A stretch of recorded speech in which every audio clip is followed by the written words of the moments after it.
So the past couple months, I've been trying to find that balance. You know, when you're trying to find that balance between work and school and maintaining a social life.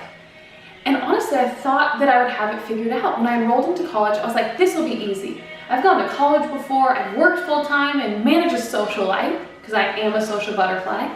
And so I was like, no problem, I've got this. Enrolling into college, we'll just add it to the list. Totally, got it. And honestly, it's been hard. I was waking up every day and I was like, God, why is this so difficult? Could you just take some of this away to make it not as hard? Have you ever had those days where you wake up and you're like, where is this taking me? Why am I going through this hard time? That's what I was going through, and I noticed it reflect in my conversations.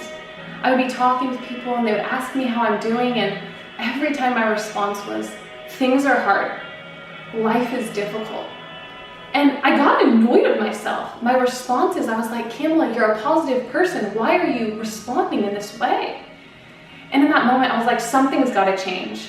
I have to take control of this, and it's got to change. And so I was scrolling through Instagram, and I read this quote, and it says, God, I ask not for a lighter load, but for a stronger back.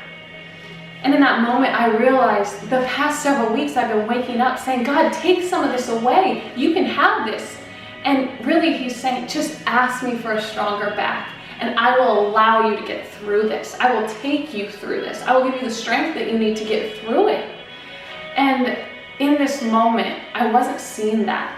And in Luke 6, we have this beautiful moment where Jesus is talking with his 12 disciples for the first time, and there's other people from Judea and Jerusalem there as well.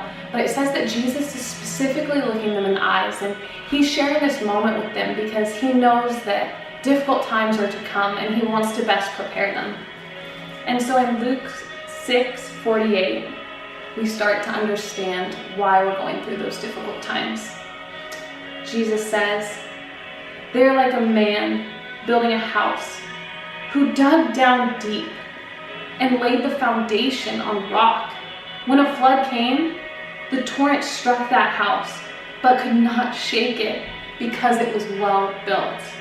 I love this. It's so beautiful because in this moment, God showed me that these past couple months, I've been laying a foundation. I've been laying a foundation to create a home. And at the start of this, it said, who dug down deep. When we allow God to dig deep within our soul, to invade us, he creates a well that's so deep that pours out into our lives for years to come.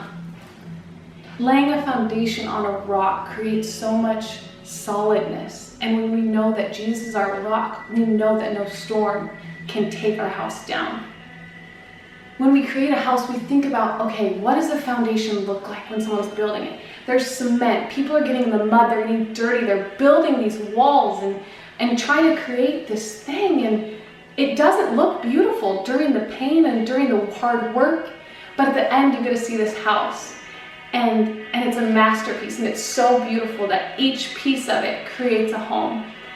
And what I love about this is the creator of the world comes into our lives because he wants to create a house, and he wants to create a house within us because he calls us home, and he's telling us that when the storm hits, when that hard time comes, when the waves come and want to crash you down, that no matter what it is, what happens, I will lay a foundation with you. I will create that foundation that when those times come, when the tough time hits, it will not invade. You will not be shaken. When we allow God to invade our lives, he creates a home within us that will not be shaken.